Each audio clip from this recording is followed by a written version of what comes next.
ओम नमो भगवते वासुदेवाय।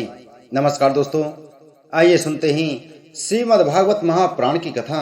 आप सभी भक्तजन इस कथा को श्रद्धा पूर्वक मन लगाकर सुने।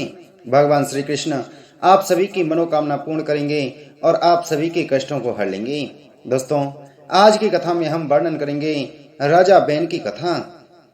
श्री मैत्रेय जी कहते हैं, वीरवर विदुर जी, सभी लोगों की कौशल चाहने वाले भृगु आदि मुनियों ने देखा कि अंग के चले जाने से अब पृथ्वी की रक्षा करने वाला कोई नहीं रह गया है।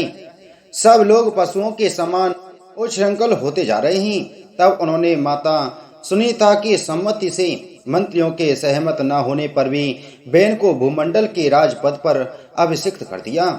बेन बड़ा कठोर शासक था।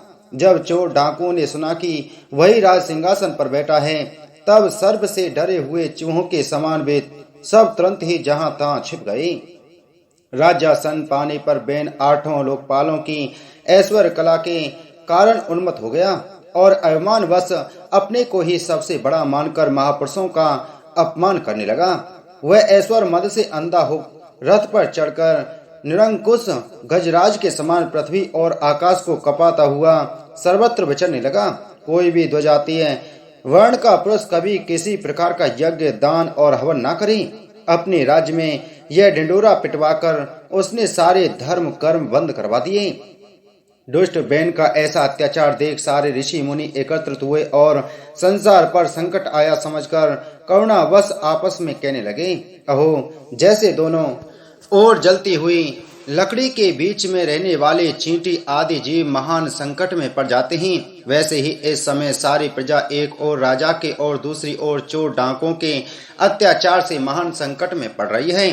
हमने अराजकता के भय से ही अयोग्य होने पर भी बेन को राजा बनाया था, किंतु अब उससे भी प्रजा को भय हो गया। ऐसी अवस्था में प्रजा को किस प्रकार सुख शांति मिल सकती है। सुनीता की कोख से उत्पन्न हुआ यह बेन स्वभाव से ही दुष्ट है, परंतु सांप को दूध पिलाने के समान इसको पालने वाले के लिए अनर्थ का कारण हो गया। हमने इसे प्रजा की रक्षा करने के लिए नियुक्त किया था, यह आज उसी को नष्ट करने पर तुला हुआ है। इतना सब होने पर भी हमें इसे समझाना अवश्य चाहिए। ऐसा करने से इसके किए हुए पाप हमें स्पर्श नहीं करेंगे। हमने जानबूझकर दुराचारी बेन को राजा बनाया था, किंतु यदि समझाने पर भी यह हमारी बात नहीं मानेगा तो लोक के धिक्कार से दग्ध हुए इस दुष्ट को हम अपने तेज से भस्म कर देंगे। ऐसा विचार करके मुनि लोग बेन के पास गए और अपने क्रोध को छिपाकर उसे प्रिय वचनों से समझाते हुए इस प्रकार कहने लगे। मुनियों ने कहा, राजन, हम आपसे जो बात कहते हैं उस पर ध्यान दीजिए। इससे आपकी आयु, श्री, बल और कीर्ति की वृद्धि होगी। तात, यदि मनुष्य मन, वाणी, शरीर और बुद्धि से धर्म का आचरण करे तो उसे स्वर्ग आदि शोक रहित लोकों की प्राप्ति होती है।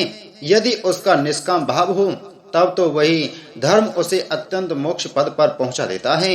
इसलिए वीरवर, प्रजा का करुणा रूप वह धर्म आपके कारण नष्ट नहीं होना चाहिए। धर्म के नष्ट होने से राजा भी ऐश्वर्य से च्युत हो जाता है। जो राजा दुष्ट मंत्री और चोर आदि से अपनी प्रजा की रक्षा करते हुए न्यायानुकूल कर लेता है, वह इस लोक में और परलोक में दोनों जगह सुख पाता है। जिसके राज अथवा नगर में वर्णाश्रम धर्मों का पालन करने वाले पुरुष स्वधर्म पालन के द्वारा भगवान यज्ञ पुरुष की आराधना करते हैं, महाभाग अपनी आज्ञा का पालन करने वाले उस राजा से भगवान प्रसन्न रहते हैं, क्योंकि वे ही सारे विश्व की आत्मा तथा संपूर्ण भूतों के रक्षक हैं। भगवान ब्रह्मा आदि जगदीश्वर के भी ईश्वर हैं। उनके प्रसन्न होने पर कोई भी वस्तु दुर्लभ नहीं रह जाती। तभी तो इंद्र आदि लोकपालों के सहित समस्त लोग उन्हें बड़े आदर से पूजोपहार समर्पण करते हैं। राजन, भगवान श्री हरि समस्त लोकपाल और यज्ञों के नियंता हैं।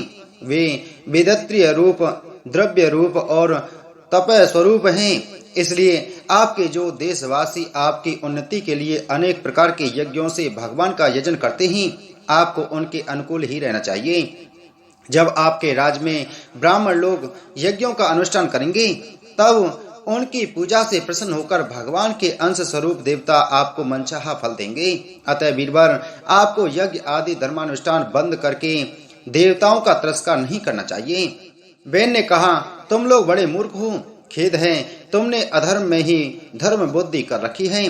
तभी तो तुम जीविका देने वाले मुझ साक्षात पति को छोड़कर किसी दूसरे जार पति की उपासना करते हो। जो लोग मूर्खतावश राजा रूप परमेश्वर का अनादर करते हैं, उन्हें ना तो इस लोक में सुख मिलता है और न परलोक में ही। अरे, जिसमें तुम लोगों की इतनी भक्ति है, वह यज्ञ पुरुष है कौन? यह तो ऐसी ही बात हुई जैसे उल्टा स्त्रियां अपने विवाहित पति से प्रेम न करके किसी पर पुरुष में आसक्त हो जाएं।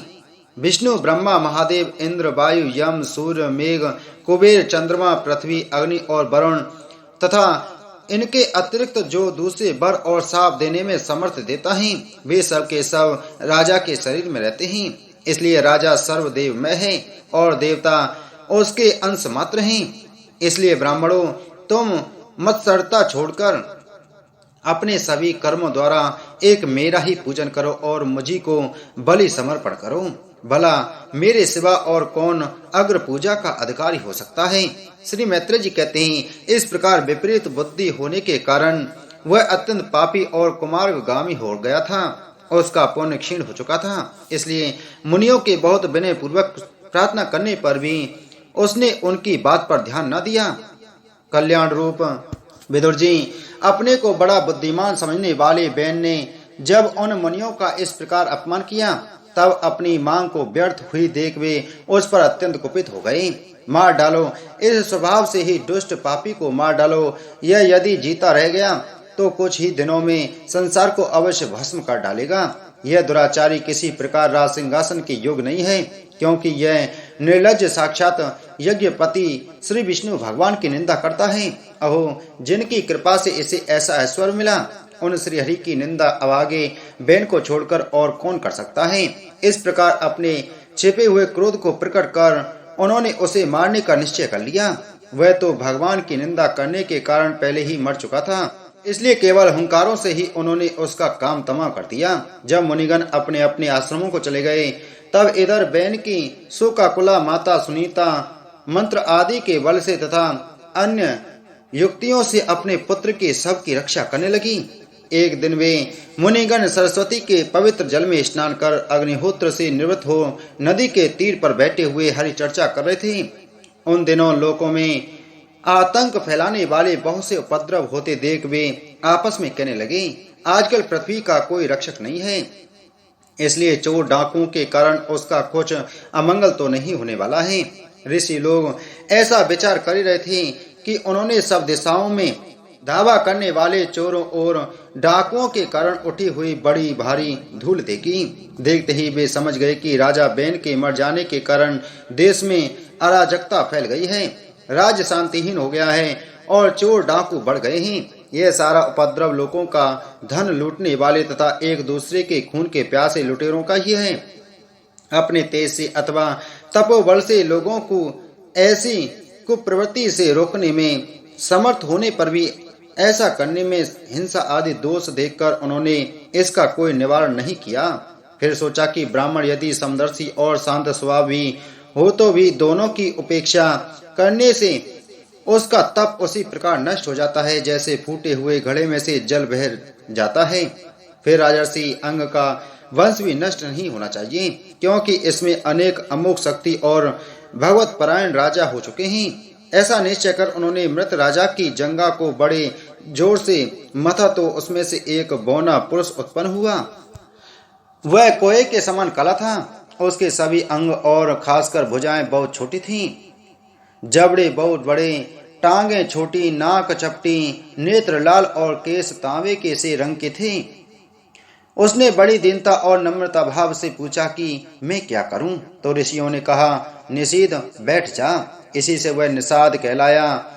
उसने जन्म लेते ही राजा बैन के भयंकर पापों को अपने ऊपर ले लिया, इसलिए उसके वंशधर निषाद भी हिंसा, लूटपाट आदि पाप कर्मों में रत रहते हैं।